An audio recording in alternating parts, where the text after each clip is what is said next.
ಶ್ರೀನಿವಾಸ ಗುರೋ ರಾಘವೇಂದ್ರ ಹರೇ ಪಾಂಡುರಂಗ. ಇವತ್ತಿನ ದಿನ ಅತ್ಯಂತ ಅದ್ಭುತವಾಗಿರ್ತಕ್ಕಂತಹ ವಿಶೇಷ ದಿನ ಅಂದರೆ ಇವತ್ತು. ಯಾಕೆಂದ್ರೆ ಇವತ್ತು ದಿವಸ ಕನಕದಾಸರ ಜಯಂತಿ. ಇವತ್ತು ನಾವೆಲ್ಲರೂ ಕೂಡ ಕನಕದಾಸರನ್ನ ಸ್ಮರಣೆ ಮಾಡತಕ್ಕಂಥದ್ದು ನಮ್ಮೆಲ್ಲರ ಕರ್ತವ್ಯ. ಯಾಕೆಂದ್ರೆ ದಾಸ ಸಾಹಿತ್ಯ ಪ್ರಚಾರಕ್ಕಾಗಿಯೇ ಈ ಒಂದು ನಮ್ಮ ಮಂಟಿ ವಿಠ್ಠಲನ ಮಂದಿರ ಕ್ಷೇತ್ರವಾಗಿದೆ. ಅದರಂತೆ ನಾವು ಏನು ಮಾಡಬೇಕು ಅಂದರೆ ನಾವು ಕನಕದಾಸರನ್ನ ಸ್ಮರಣೆ ಮಾಡ್ತಕ್ಕಂಥದ್ದು ನಮ್ಮೆಲ್ಲರ ಭಾಗ್ಯ. ಆ ಒಂದು ಕನಕದಾಸರು ಸಾಮಾನ್ಯರಲ್ಲ. ಕನಕದಾಸರು ಸಾಮಾನ್ಯರಲ್ಲ. ಅವರು ಯಮಾಂಶ ಸಂಭೂತರಾಗಿರ್ತಕ್ಕಂಥವ್ರು, ಯಮದೇವರ ಅಂಶವು. ಅಂತಹ ಯಮದೇವರ ಅಂಶವನ್ನು ಹೊಂದಿರತಕ್ಕಂಥ ನಮ್ಮ ಕನಕದಾಸರು ಅವರ ಹಿಂದಿನ ಜನ್ಮದಲ್ಲಿ ಅವರು ಯಮ ಅಂಶವನ್ನ ಹೊಂದಿರತಕ್ಕಂಥವರಾಗಿದ್ದಂತೆ ಅಂತಹ ಯಮಾಂಶ ಸಂಭೂತರಾಗಿರತಕ್ಕಂತಹ ನಮ್ಮ ಕನಕದಾಸರನ್ನ ಸ್ಮರಣೆ ಮಾಡತಕ್ಕಂಥದ್ದು.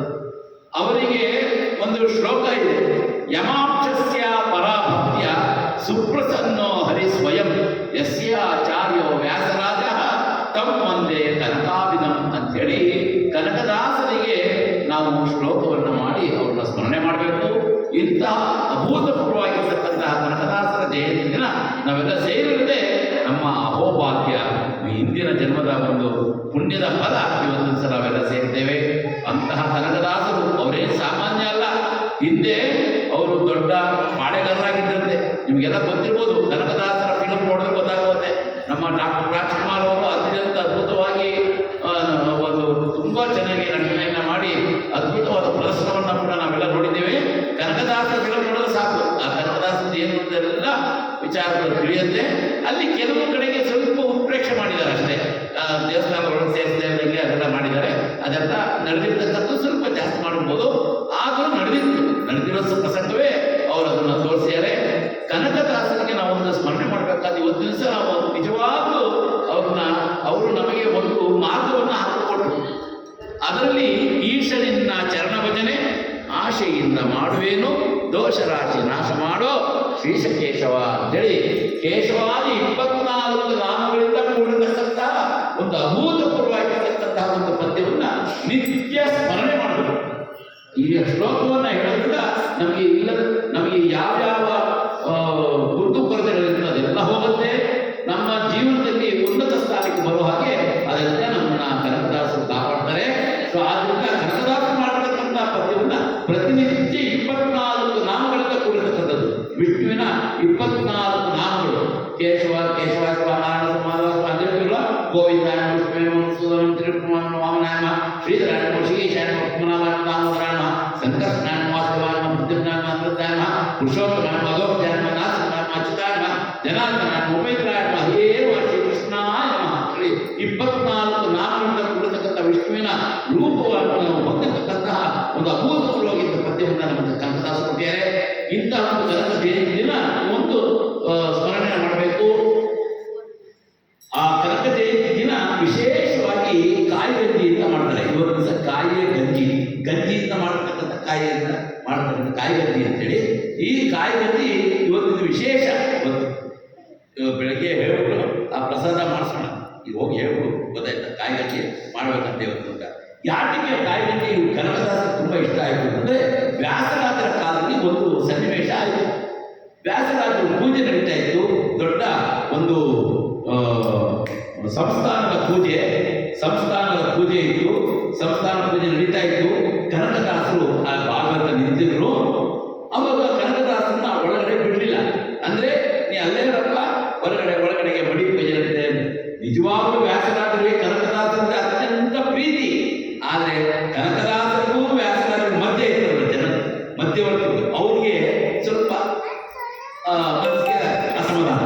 ಹಾಗಾಗಿ ಏನಾಯ್ತು, ಕನಕದಾಸರನ್ನ ಒಳಗಡೆ ಬಿಡಲಿಲ್ಲ. ಈ ಕಡೆಗೆ ಮಹಾಮಂಗಳಾರತಿ ಆಯಿತು, ಎಲ್ಲ ಆಯಿತು. ಇನ್ನೇನು ನೈವೇದ್ಯ ಆಗಬೇಕು, ನೈವೇದ್ಯ ಮಾಡಬೇಕು ಅನ್ನೋಷ್ಟೊತ್ತಿಗೆ ತಕ್ಷಣಕ್ಕೆ ವ್ಯಾಸರಾಜರು ನೈವೇದ್ಯ ಆಗುವುದು, ಇವತ್ತು ನೈವೇದ್ಯ ಮಾಡೋದು ಬೇಡ ಅಂತ ಹೇಳ್ಬಿಟ್ಟು ಇದ್ದಕ್ಕಿದ್ದಾನೆ ವ್ಯಾಸರಾಜ. ಯಾಕೆ ಅಲ್ಲಿ ಕೂತಲ್ಲ ಭಕ್ತಾದಿಗಳಿಗೆಲ್ಲ ಪಂಡಿತರಿಗೆಲ್ಲ ಆಶ್ಚರ್ಯ ಆಗುತ್ತೆ, ಇದೇನು ವ್ಯಾಸರಾಜರು ನೈವೇದ್ಯ ಆಗೋದು ಗೊತ್ತಿರಲ್ಲ ಅಂತ. ಆದರೆ ಕನಕದಾಸರು ಏನು ಮಾಡಿದ್ರು ಅಂತಂದ್ರೆ ಒಳಗಡೆ ಬರೋಕ್ಕಾಗಿಲ್ಲ. ಆದ್ರಿಂದ ಅಂದ, ಅಪ್ಪ ದೇವ, ನನಗೆ ನಿನ್ನ ಪ್ರಸಾದವನ್ನು ನನಗೆ ನಿವೇದನೆಯನ್ನು ಮಾಡಿಕೊಡಪ್ಪ, ಪ್ರಸಾದ ತಗೋಬೇಕು ನಾನು ಅಂತ ಕೇಳಿದ್ರೆ, ಅದಕ್ಕೆ ಕನಕನಿಗೆ ಕೃಷ್ಣ ಪ್ರತ್ಯಕ್ಷ ಆಗಿ ಹಿಂದುಗಡೆ ಬಾ, ನನಗೆ ಪ್ರಸಾದ ಕೊಡ್ತೀನಿ ಅಂದ್ರೆ ಸರಿ. ಆ ಕೃಷ್ಣ ಆ ಕಡೆ ಹೋದಾಗ ಈ ಕಡೆಯಿಂದ ಪ್ರಾಕಾರ ಸುತ್ಕೊಂಡು ಹೋದ್ರು. ಅಲ್ಲಿ ಏನಾಗಿದೆ ಅಂದರೆ ಅನ್ನದ ಗಂಜಿ ಇರ್ತಾರೆ, ಹೌದಾ? ಅನ್ನದ ಮೇಲೆ ಅನ್ನ ಆದಮೇಲೆ ಅದು ಗಂಜಿನ ಬಗ್ಗಿಸ್ತಾರೆ, ಅಂದರೆ ಚೆನ್ನಾಗಿ ಹುಲ್ಸಾಗಿ ಅನ್ನ ಚೆನ್ನಾಗಿ ಮೆತ್ತಗಾಗಿದ್ದ ಆ ಗಂಜಿಯನ್ನು ಬಗ್ಗಿಸ್ತಾರೆ. ಆ ಗಂಜಿ ಏನಾಗಿದೆ, ಬಗ್ಸಿರ್ತಕ್ಕಂಥ ಗಂಜಿ ಸೀದಾ ಮೋರಿಯೊಳಗೆ ಹೋಗಿ ಹೊರಗಡೆಗೆ ಅದು ಬಿಡ್ತಾರೆ. ಅವಾಗ ಅಲ್ಲಿ ಹೋಗಿ ಕನಕದಾಸರು ತಮ್ಮ ಒಂದು ಕಪಾಳ ಭಿಕ್ಷೆ ತಂದು ಸಣ್ಣದೊಂದು ಪಟ್ಟಣ ಥರ ಇಟ್ಕೊಳ್ತಾರೆ. ಆ ಪಟ್ಟಣದಲ್ಲಿ ಆ ಭಿಕ್ಷೆಯ ಪಟ್ಟಣ ಇಟ್ಕೊಂಡು ಅದನ್ನು ಕುಡಿತಾರಂತೆ. ಕುಡಿದಾಗ ಅವ್ರಿಗೆ ತಕ್ಷಣಕ್ಕೆ ವ್ಯಾಸರಾಜ ಗೊತ್ತಾಗುತ್ತೆ, ಇದು ನೈವೇದ್ಯ ಕನಕದಾಸ ಮಾಡಿದ್ದಾರೆ, ಸಾಕ್ಷಾತ್ ಶ್ರೀಕೃಷ್ಣನೇ ಬಂದು ನೈವೇದ್ಯ ಸ್ವೀಕಾರ ಆಗಿದೆ ಅಂತ ಹೇಳಿ ಪಂಡಿತರಿಗೆ ಹೇಳಿ ಇವತ್ತಿನ ದಿವಸ ಗಂಜಿ ಎಲ್ಲರೂ ಕೂಡ ಗಂಜಿಯಲ್ಲವೇ ಊಟ ಮಾಡಬೇಕು ಅಂತೇಳಿ ಕಾಯಿಗಂಜಿ ಅಂತೇಳಿ ಇವತ್ತಿಗೂ ಕೂಡ ಉಡುಪಿಯಲ್ಲಿ ಇವತ್ತಿಗೂ ಕೂಡ ಪ್ರತಿನಿತ್ಯ ಕಾಯಿಗಂಜಿಯ ನೈವೇದ್ಯವನ್ನು ಇವತ್ತು ಮಾಡ್ತಾರೆ. ಯಾಕೆಂದರೆ ಕನಕದಾಸರಿಗೆ ಅದು ಭಿಕ್ಷಾವೃತ್ತಿಯಲ್ಲಿ ಶ್ರೀಕೃಷ್ಣ ಕೊಟ್ಟಿರ್ತಕ್ಕಂಥ ಸನ್ನಿವೇಶ ಇದೆಲ್ಲೂ ಇಲ್ಲ, ಆ ಒಂದು ಫಿಲಮಲ್ಲೂ ಇಲ್ಲ, ಇವತ್ತು ವರ್ಷದಿಂದ. ಸೊ ಅದರಿಂದ ಇವತ್ತು ಕೂಡ ಕಾಯಿಗಂಜಿಯನ್ನು ಮಾಡ್ತಾರೆ. ಕೆಳಗಡೆ ಕೂಡ ಕಾಯಿಗಂಜಿ ಪ್ರಸಾದವನ್ನು ಕನಕದಾಸರ ಹೆಸರನ್ನು ಹೇಳಿ ನಾವೆಲ್ಲ ಸ್ವೀಕಾರ ಮಾಡೋಣ ಅಂತ ಹೇಳ್ತಾ, ಇವತ್ತು ವಿಶೇಷವಾಗಿರ್ತಕ್ಕಂಥದ್ದು ದೊಡ್ಡ ಪಾಳೆಗಾರಾಗಿದ್ದರೆ ಪಾಳೆಗಾರಾಗಿ ಇವನ್ನೆಲ್ಲ ಗೊತ್ತಿರ್ಬೋದು. ಕಡೆಗೆ ಅವರಿಗೆ ಯುದ್ಧದಲ್ಲಿ ಅವರಿಗೆ ಪರಾಜಯ ಆಗಿ ತಾವೇ ಇನ್ನೇನು ಹೋಗುವ ಸ್ಥಿತಿ ಆಗುತ್ತದೆ. ಶ್ರೀಕೃಷ್ಣ ಕಾಪಾಡಪ್ಪ ಅಂತ ಕೇಳ್ಕೊಳ್ತಾರೆ. ಯಾರು? ತಿಮ್ಮಪ್ಪ ನಾಯಕ ಅಂತೇಳಿ. ಅವ್ರ ತಂದೆ ಬಚ್ಚಮ್ಮ, ಬೀರಪ್ಪ ಮತ್ತೆ ಬಚ್ಚಮ್ಮ ಅಂತ ಹೆಸರು. ಅವ್ರ ಮಗನಾಗಿ ತಿಮ್ಮಣ್ಣ ಅಂತೇಳಿ ಇವರು ಹುಡ್ತಾರೆ. ಯಾಕೆಂದ್ರೆ ಆ ಅಪ್ಪ ಹುಟ್ಟಿದ್ದು ತಿಮ್ಮಪ್ಪನ ಪ್ರಸಾದದಿಂದ ಹುಟ್ಟಿದ್ದು ಮಗು, ಅದಕ್ಕೆ ತಿಮ್ಮಣ್ಣ ಅಂತೇಳಿ ಇವರಿಗೆ ತಿಮ್ಮಣ್ಣ ನಾಯಕ ಅಂತ ಹೆಸರಿರ್ತಾರೆ. ಯಾರಿಗೆ? ಕನಕದಾಸರ ಆಗೋಕ್ಕೆ ಮುಂಚೆ. ಆವಾಗ ತಿಮ್ಮಣ್ಣ ನಾಯಕರು ಅವಾಗ ಸೋಲನ್ನು ಅನುಭವಿಸಿ ಪರಮಾತ್ಮ ನನ್ನ ಕಾಪಾಡಪ್ಪ, ಯಾರು ಕಾಪಾಡೋಲ್ಲ, ಸಾಕ್ಷಾತ್ ಶ್ರೀಕೃಷ್ಣ ಬಂದು ಅವನನ್ನು ಶುಶ್ರೂಷೆ ಮಾಡಿ ಅವನನ್ನು ಬದುಕುವ ಹಾಗೆ ಮಾಡಿ ನೀನು ನನ್ನ ಸೇವೆಯನ್ನು ಇನ್ನೂ ಮಾಡೋದು ತುಂಬ ಇದೆಯಪ್ಪ ಅಂತ ಹೇಳಿ ಅವನ್ನ ದಾಸರನ್ನಾಗಿ ಮಾಡ್ತಾರೆ. ಅವಾಗ ಅವನು ತಿಮ್ಮಣ್ಣ ದಾಸ ಆಗ್ತಾನೆ. ತಿಮ್ಮಣ್ಣ ದಾಸ ಆದ ನಂತರ ಅವನು ಒಂದು ಕಡೆಗೆ ಹೊಲದಲ್ಲಿ ಅಗಿಸ್ತಾ ಇರ್ಬೇಕಾದ್ರೆ, ಭೂಮಿಯನ್ನು ಅಗಿಬೇಕಾದ್ರೆ ಅಲ್ಲಿ ಕನಕ ಸಿಗುತ್ತಂತೆ. ದೊಡ್ಡ ದೊಡ್ಡ ಪೊಡಗಟ್ಟೆ ಅವನಿಗೆ ಚಿನ್ನದ ಆಭರಣಗಳು ಸಿಗುತ್ತಂತೆ. ಯಾಕೆ? ತಿಮ್ಮಣ್ಣ ದಾಸನಿಗೆ. ಆವಾಗ ಅವನಿಗೆ ಕಡೆಗೆ ಕನಕ ಸಿಕ್ಕಿದ್ರಿಂದ ಕನಕದಾಸ ಅಂತೇಳಿ ವ್ಯಾಸರಾಜರು ಅವರಿಗೆ ನಾಮಕರಣ ಮಾಡಿ ಕನಕರು ಅಂತ ಹೇಳಿ ಅವರಿಗೆ ಎಲ್ಲರೂ ಅಂತ ಪ್ರಸಿದ್ಧ ಆಗುತ್ತೆ. ಕನಕ ಸಿಕ್ಕಿದ್ರಿಂದ ಅವನಿಗೆ ಕನಕದಾಸ ಆಗ್ತಾರೆ. ಅದು ಭಗವಂತ ಕೊಟ್ಟಿದ್ದ ಚಿನ್ನವನ್ನು ಬಡವರಿಗೆ, ಬಡಬಗ್ಗರಿಗೆ ಅದನ್ನೆಲ್ಲ ಕನಕದಾಸರು ಹಂಚಿರುತ್ತೆ. ಈ ರೀತಿಯಾಗಿ ಅವರು ದಾಸರಾಗಿ ನೂರಾರು ವರ್ಷ, ನೂರಾರು ಕೀರ್ತನೆಗಳು, ಸಾವಿರಾರು ಕೀರ್ತನೆಗಳನ್ನು ಭಗವಂತನ ಮೇಲೆ ಬರೆದು ಕೊಂಡಾಡಿ ಇವತ್ತಿನ ದಿವಸ ದೊಡ್ಡ ಕೀರ್ತಿಯನ್ನು ಇಡೀ ವಿಶ್ವಕ್ಕೆ ದೊಡ್ಡ ಮಾದರಿಯಾಗಿ ಕನಕದಾಸರು ಹುಟ್ಟಿ ಬೆಳೆದರು.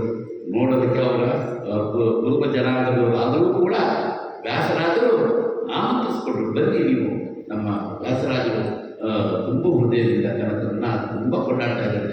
ಕನಕದಾಸರು, ಪುರಂದರದಾಸರು ಇವರೆಲ್ಲ ಸಮಕಾಲೀನರು. ವಾದಿರಾಜರು ಇವರೆಲ್ಲ ಸಮಕಾಲೀನರು. ಅವರೆಲ್ಲರೂ ಸಮಕಾಲೀನರು. ಶ್ರೀಪಾದರಾಜರು ಕೂಡ ಇದ್ದರು. ಅಂತಹ ದೊಡ್ಡ ದೊಡ್ಡ ಮಹನೀಯರ ಜೊತೆಗೆ ನಮ್ಮ ಕನಕದಾಸ ಕೂಡ ದಾಸತ್ವವನ್ನು ಪಡೆದು ದಾಸರ ಕೀರ್ತನೆಗಳನ್ನು ಎಲ್ಲ ಕಡೆಗೆ ಕನಕ ಪುರಂದರರು ಹಂಚಿದ್ರಂತೆ. ಸೊ ಅಂತಹ ಬೀದಿಗೆ ಗಲ್ಲಿಗಳಿಗೆ ಹೋಗಿ ಆ ಬೀದಿ ಈ ಬೀದಿಯಿಂದ ಭೇದವ ಮಾಡಲಿಲ್ಲ ಅವರು. ಎಲ್ಲ ಬೀದಿ ಒಂದೇ ಅಂತೇಳಿ ಪುರಂದರ ಕನಕರು ಇಬ್ಬರೂ ಕೂಡ ಎಲ್ಲ ಕಡೆಗೂ ದಾಸ ಸಾಹಿತ್ಯವನ್ನು ಪ್ರಚಾರ ಮಾಡ್ತಾ ಬಂದು ಇವತ್ತು ದಿವಸಕ್ಕೆ ಒಳ್ಳೆಯ ಮಾದರಿಯಾಗಿ ಅವರು ದೊಡ್ಡ ಒಂದು ಗುಂಪನ್ನೇ ಇವತ್ತು ದಿವಸ ಕನಕದಾಸ ಗುಂಪನ್ನು ಮಾಡುತ್ತಾರೆ. ಅಂತಹ ಸ್ಮರಣೆ ಈಶ್ವರಿನ ಚರಣ ಭಜನೆ ಅಂತ ಹೇಳಿ ನಾವು ದಿವಸ ಈ ಪದ್ಯವನ್ನು ಹಾಡಿ ಕನಕದಾಸರಿಗೆ ಅವರ ಪಾದಾರರಿಗೆ ಯಾವಾಗಲೂ ಇಂಥ ಒಂದು ಯೋಗವನ್ನು ಕೊಡ್ತಾ ಇದ್ದಾರೆ. ಇಂತಹ ಭಾಗ್ಯವನ್ನು ಗಮನಿಸಿದ್ದ ಕನಕನಿಗೆ ಕೇಳ್ಕೊಡ್ತಾ ಅವರ ಮೂಲಕ ಪಾಂಡುರಂಗನಿಗೆ ಅದಕ್ಕೆ ಅರ್ಪಿಸೋಣ ಅಂತ ಹೇಳಿ ಹೇಳ್ತಾ ಇವತ್ತು ನಾವು ಚಿಂತನೆಯನ್ನು ಕನಕದಾಸರ ವಿಶೇಷವಾಗಿರ್ತಕ್ಕಂಥ ದಿನದಲ್ಲಿ ಚಿಂತನೆಯನ್ನು ಅವರಿಗೆ ಅರ್ಪಿಸಿ ನಾವೆಲ್ಲ ಕೃತಾರ್ಥರಾಗೋಣ ಅಂತ ಹೇಳ್ತಾ, ಹರೇ ಶ್ರೀನಿವಾಸ ಗುರೋ ರಾಘವೇಂದ್ರ, ಹರೇ ಪಾಂಡುರಂಗ.